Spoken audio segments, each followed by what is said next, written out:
As far as action last night, Heat roll the Sixers up 2-0. Suns roll the Mavs up 2-0.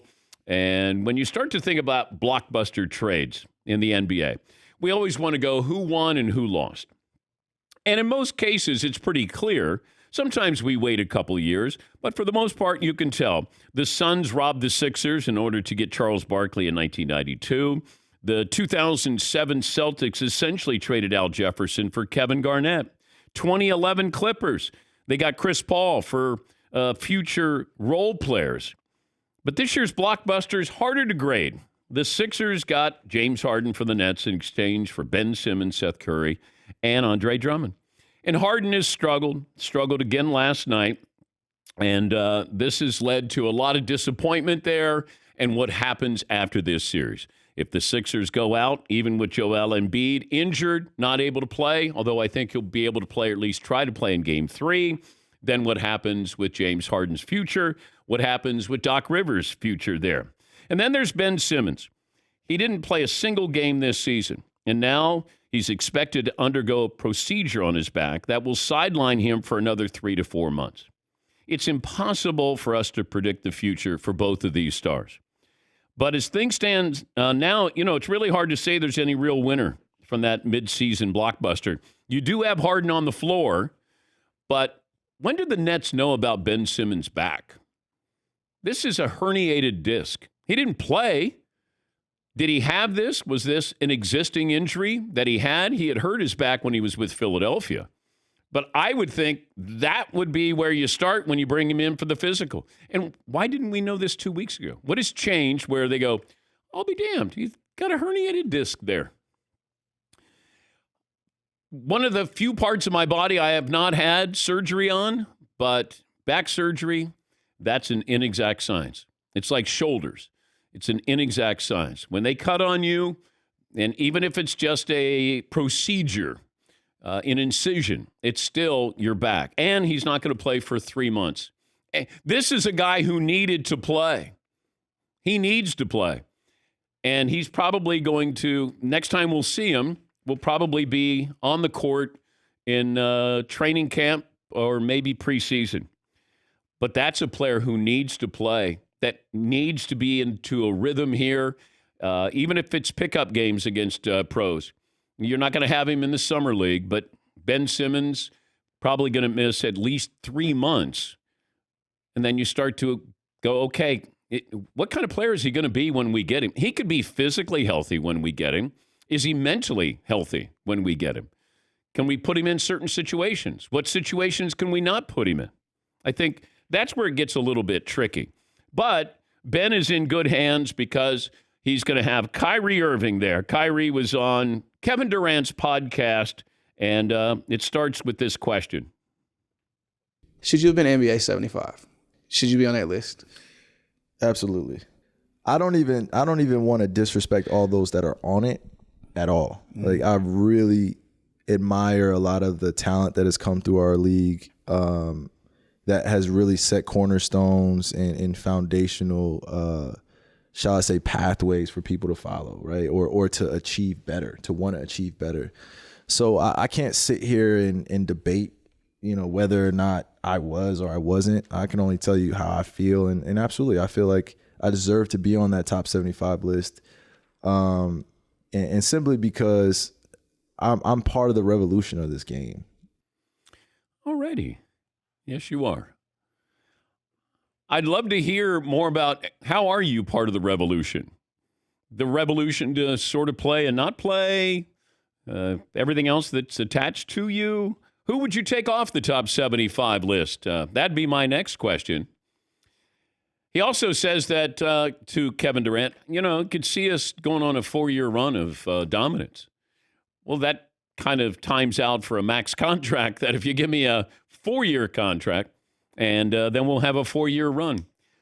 I'd be satisfied with a 1-year run from Kyrie right now. Just a 1-year run. How about you play? You guys do something. Bring it all together. A half year. That might be good enough. But that's sort of what he did this year. Great merchandise there. If you go to danpatrick.com, including, for a limited time only, Fifth time as a charm t-shirt has to do with the Sports Emmy nomination. This program brought to you by Discover. Discover has your back with cash back. Use Discover to earn 5% cash back at gas stations and at Target. And this is now through June. Learn more. Discover.com/rewards. Limitations apply. 877-3DP Show. Email address dp@danpatrick.com. Twitter handle @DP Show. 76ers, the artist formerly known as, they're getting roughed up. You know, the Miami Heat, they have a physical style of defense, and we're seeing this with this 76ers series.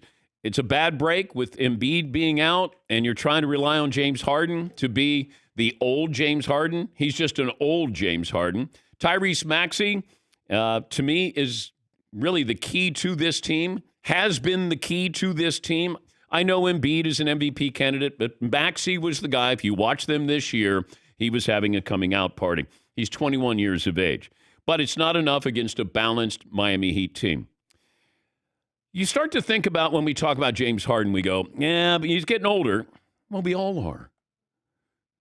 I want to know, what kind of mileage do you have? All right. So at age 32, he has played 942 regular season games. Well, let me go with, he's 32 years of age. He's played a total of 1,087 games. LeBron James is 37. He's played in almost 600 more games than James Harden. This is including the postseason as well. LeBron James takes care of his body. James Harden doesn't. That's it. I mean, James Harden has had a hamstring injury. I can probably point to not being in shape. You know, his lifestyle, does he want to be great? He was great. He wants a long-term, contract, a max. I started wondering about this. Would you rather have James Harden for the next 4 years or Kyrie the next 4 years? And I wouldn't want either. That's incredibly insulting to Kyrie.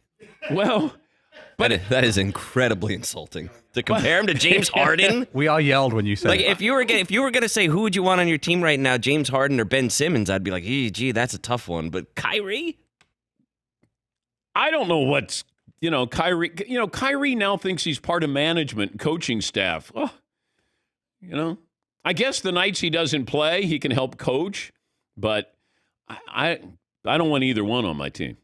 Yeah, Paul. It does feel like they're great players who won't help you win a title.